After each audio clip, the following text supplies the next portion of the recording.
Hello everybody and welcome to Sunny's edition of Wardy's Waffle. Got lovely weather, you can see now at the minute. It's warmed up a lot. You can see in the background I've got a little tractor in our plots, and these are our agri plots that we'll see on our open day.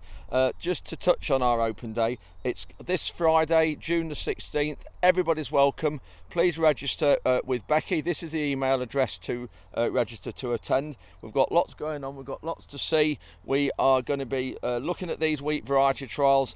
As you'll see in this update, there's lots of difference between the treated and untreated. We've also got to look at a new fungicide that we've been trying here this year, and also looking at beans, the navy beans, sorry, the Hericot beans that we're using. That's we've got this only UK field trial, and also we've got nitrogen use efficiency trial going on just across here, looking at nitrogen at different timings and looking at putting all the nitrogen on in one application with a nitrogen inhibitor, just to see if there's any difference in yield. So we're looking at wildlife and the environment as well, and just to see all the good that we're doing and a lot of farmers are doing to help protect wildlife and nature. So lots going on this Friday. Please register, do come along. Starts at 9:15 with an introduction from me, or 9:30, introduction from me about the farm, and then visit round the plots, everything I've just mentioned, and then at 1 o'clock we finish with the barbecue. So please email Becky if you'd like to come, and you'll see the tractor here. What we're doing is just spraying off the ends of the plots here. This is the sort of turning area when we come to harvest these plots with a plot combine. So that's what Jason's doing at the minute. Anyway, this week's update, we've got quite a lot going on at the minute. We look at blackgrass spraying. I've actually rounded up a few fields off with the sprayer. It takes quite a bit of doing, as you'll see. So we go in the sprayer cab and looking at the blackgrass levels and how we've done that. We're also looking at our new sprayer. Ruben and I went to Housem's at Woodhall Spa just to check, because we need to put a pipe in for the liquid fertiliser, and we don't just want a pipe, just a bit of flexible pipe bolted on anywhere, so we need that. We went to look at that and just check the sprayer, so we look at that for a few minutes.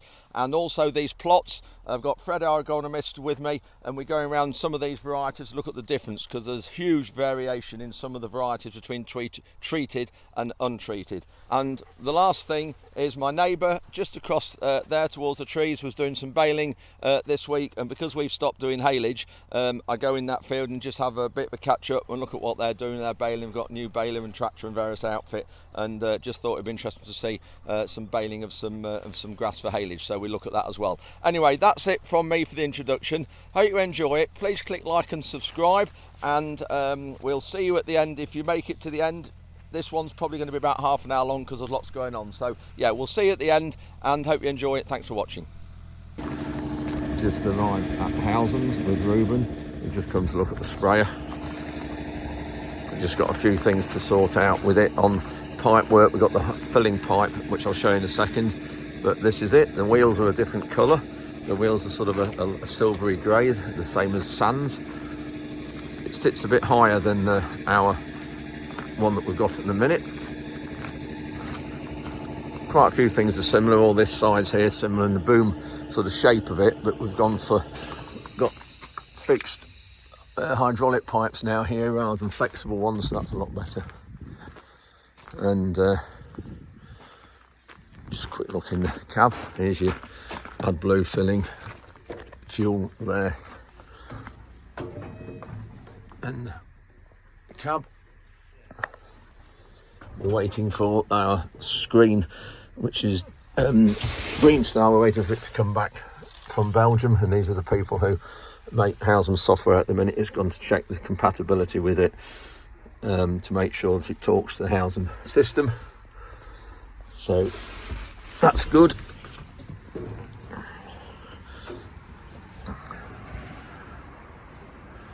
£240 horsepower engine. We've got mudguard extensions on it as well, but I think there will be some mud and soil in the winter time get trapped behind here, but we'll have to just take it off to wash it properly. That's the back of it. Got extra lights at the back there that come on when you're reversing lights there. Got high level indicators because of the A17 traffic turning on and off the road, so you can see above the top of cars.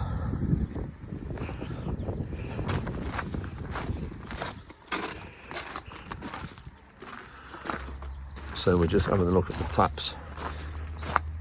So this 3-inch tap we're going to fit underneath here. Going to fit it underneath there, and then have some stainless pipe up the top and over to fill the fertiliser. So yeah, looking forward to getting this. I've got Fred with me. We're in our variety trials. We're just having a look, Fred, just to see what's what, because there are some big differences here, isn't it, when you start to look at different colours. I mean, if there's ever a year to you know, look at untreated trials this year, whatever you do, try and get out to any of the agri trials. It's unbelievable, and this year alone, it just shows the benefit of putting a proper robust fungicide on. I mean, it's interesting to see, you know, the varieties which are obviously, you know, showing serious signs of disease pressure now. We're just in the group ones. We've got Zyota and Skyfall in front of us, absolutely riddled with yellow rust. So yeah, that one's absolutely riddled with yellow rust. So if we're looking here, there's very little leaf left. Give us another couple of weeks and there's going to be very little. So this is the flag leaf. Now this is the leaf that normally gives you about 50% of your yield, and look at that all on there. That is all pustules of yellow rust, and you can just see looking at it. As opposed to the treated. So what we're going just down here while Fred's just looking at that. So this line down here where I'm pointing now, that side is untreated. So it's just had herbicides there, no growth regulators, no fungicides to control disease. This side where Fred stood has had everything to try and control it. So the varieties are mirrored. So when you look at this, really fascinating that we've got Zyat there, no fungicide, and then where Fred stood here has had a full programme, and just look at the difference. You know, flag leaf, it's still clean, but as you can see, you know, this variety, especially Zyat, it does suffer from yellow rust. And there we are. Had a full programme, and it just shows the pressure of the season we've had. We've still got yellow rust coming in after a full robust programme. That little stripe is yellow rust coming on the flag leaf. So as soon as these start to come into flower, which I suspect will be sort of end of the week, beginning of next, we'll be coming through with another fungicide to protect the ear for Fusarium, and obviously top up the rust and septoria control as well.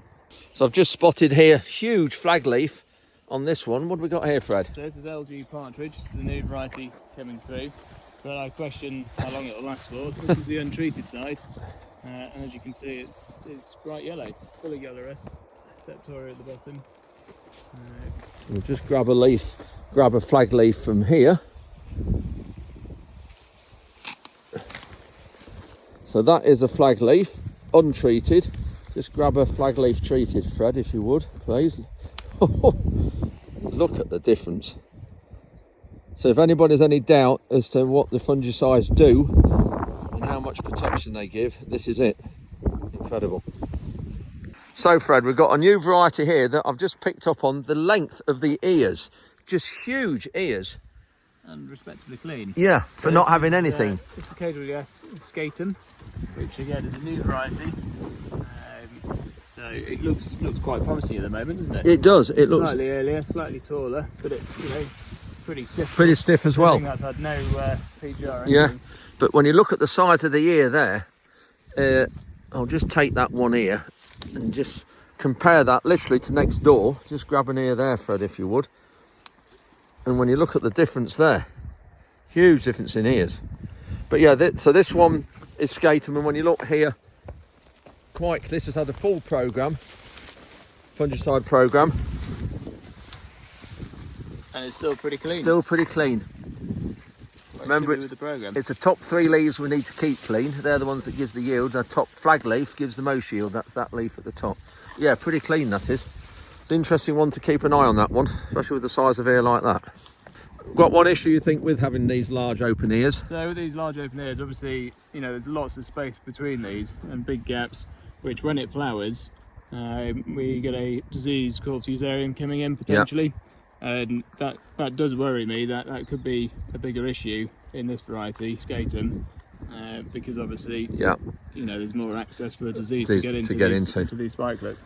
But once I'm impressed with that size here, I have to keep a look on that one. Skatum. Just picked up on there, you can see the sort of speckling on that leaf. That's all the fungicide on there when it was sprayed about a week, 10 days ago. So it shows how it protects it against disease. You can see another one there with the fleckling on. But again, huge flag leaves here, intercepting the light. So here, Fred, one stands out. What's this one? So this is Gleam. We've got a fair bit of that. Doing what it does best. It's gleaming with yellow rust. But as we know, it's a high yielding group 4. If you look after it, it can still produce the goods. You can see the yellow blotches on there. That's the yellow rust. Sorry, Fred, carry on. So as you can see, absolutely full of yellow rust and septoria at the bottom. But the full programme what we've done, clean as a whistle. One thing I've picked up in here in the open ground, look at the size of that sterile brome plant. Actually, that's meadow brome, I think, looking at that. And then we've got another huge one there that wants dealing with.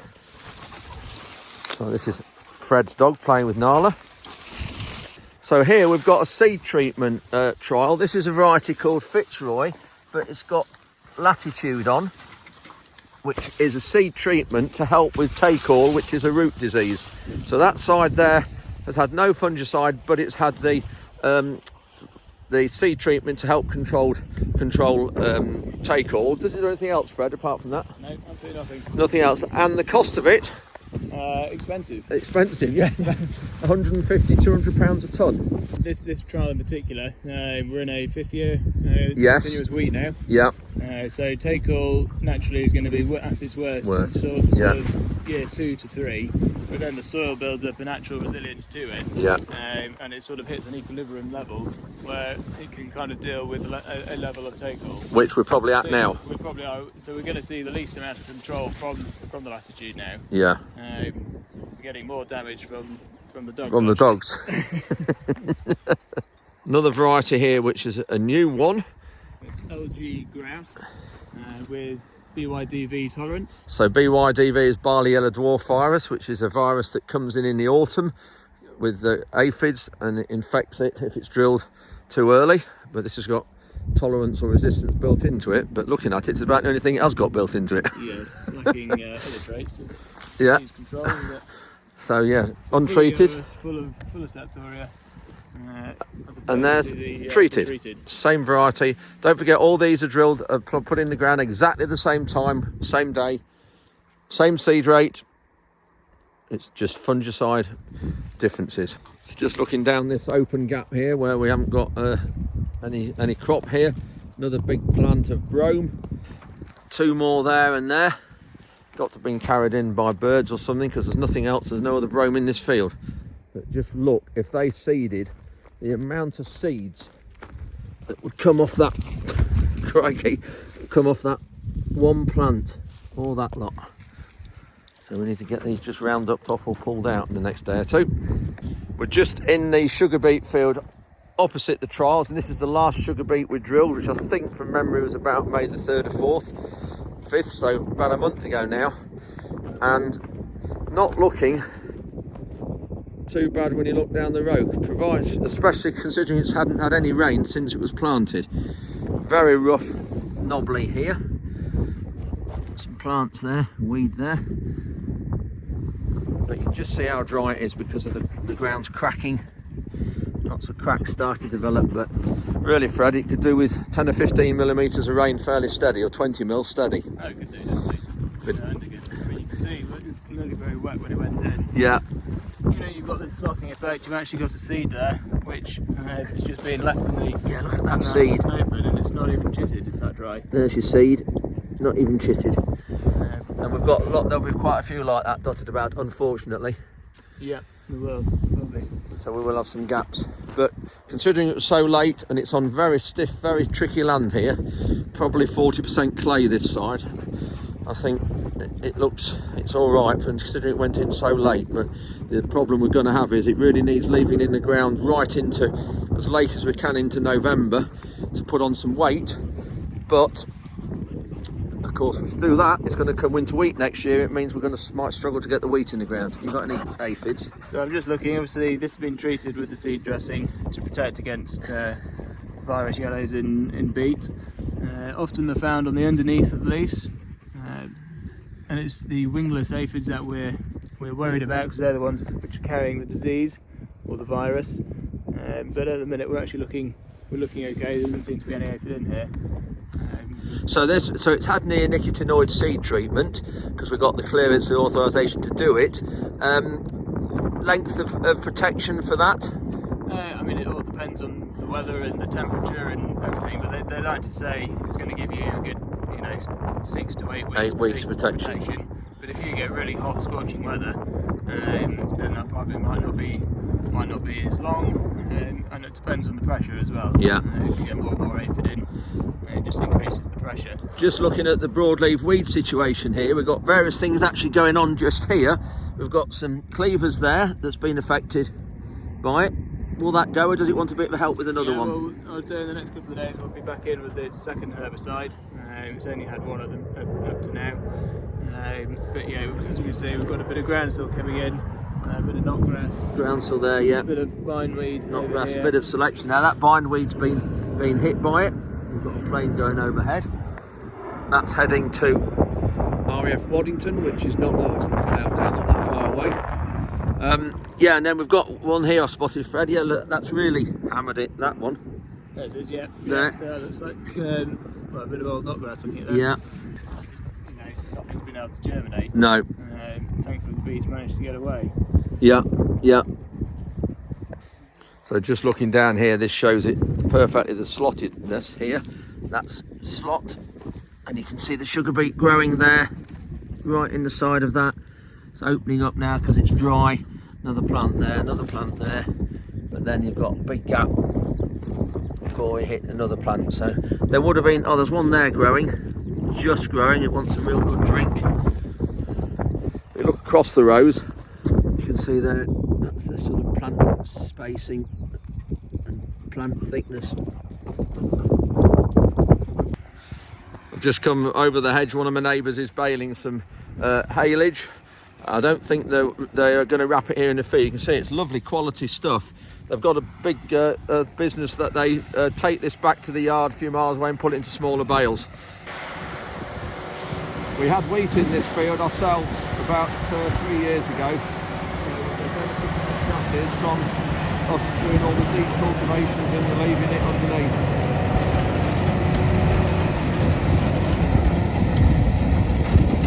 Pushing the bale out the back, making another one in the middle. So that one at the back there coming out is all tied and finished, and there's another one being made in the middle. So just to touch on the haylage job, as you know, we have actually stopped doing haylage now. We just found it actually to becoming a bit of an inconvenience, and we had a lot of bales last year that the wrapping got minute holes in. We didn't know until they were delivered out, and I think probably part of it might have been because we actually wrapped in the field, and when you see the stubble being sharp, I think that was some of the problem with it. It maybe punctured the wrapping and we didn't realise, and we ought to wrapped it in the yard. I've just got a red kite up here, just hovering. I'll just show you that. Beautiful red kite. Look at that.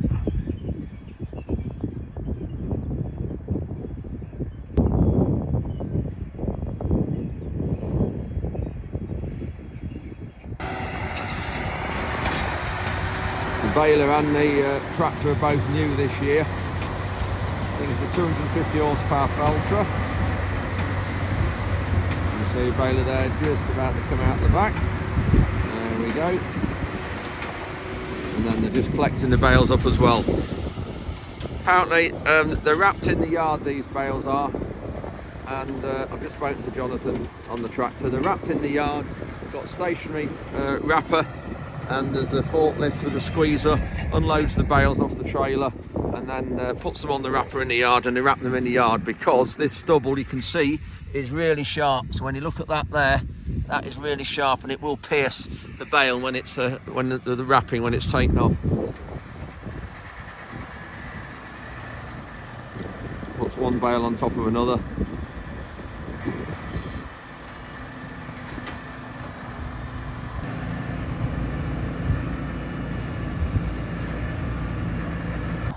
I'm just in the field where we got the Herricote bean trial, the baked bean trial, and this is what our tree flow put in. You can see these are growing all right. We've had a bit of slug damage.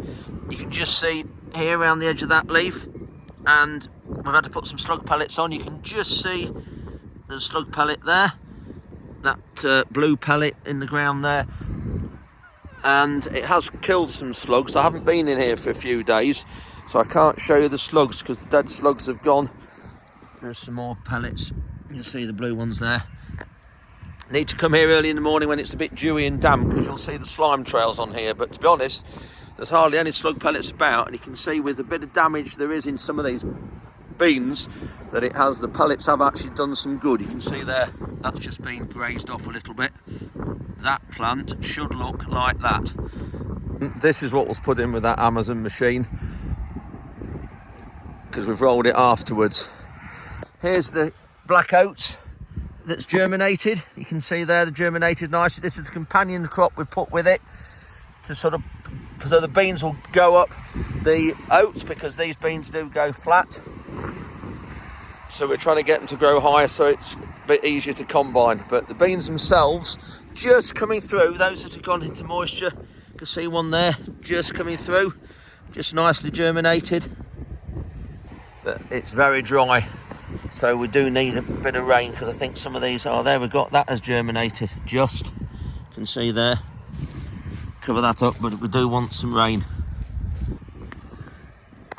Well, that just shows nicely germinating, that one. It's Tuesday evening and I've got a group of people I'm just showing around the farm. I've got a crop of wheat there that looks really nice, no blackgrass in it. Yeah, this crop is the Sleaford Rotary Club.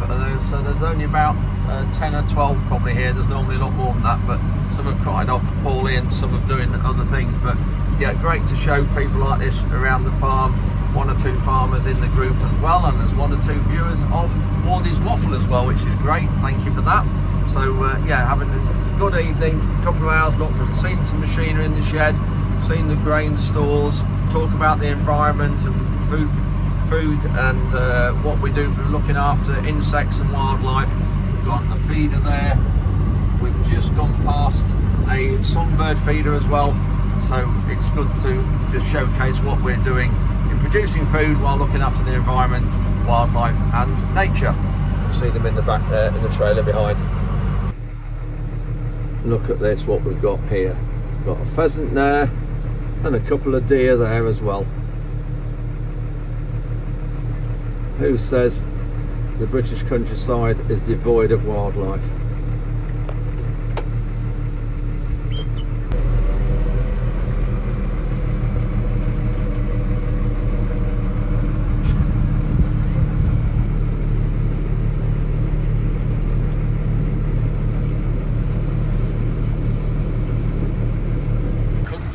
That better.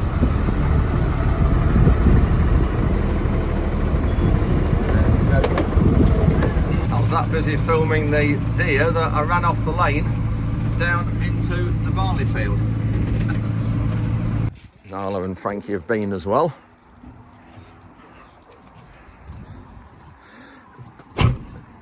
John's doing well. He's had a, coming out in a minute, had a knee replacement.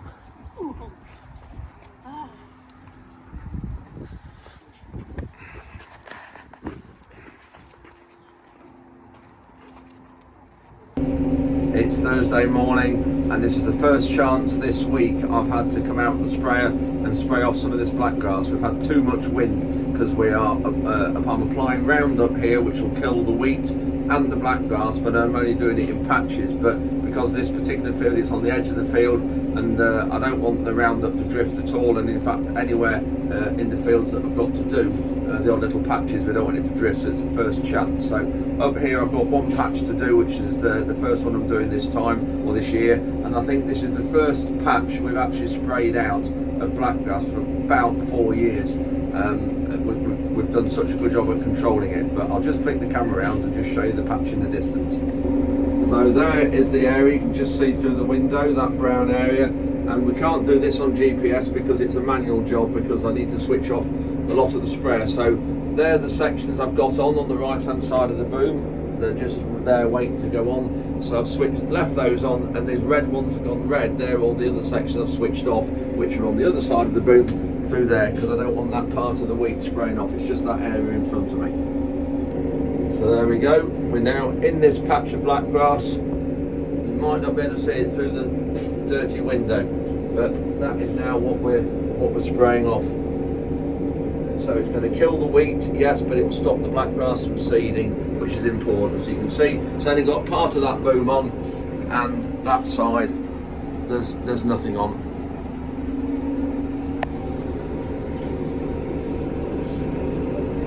So I've just got out the cab.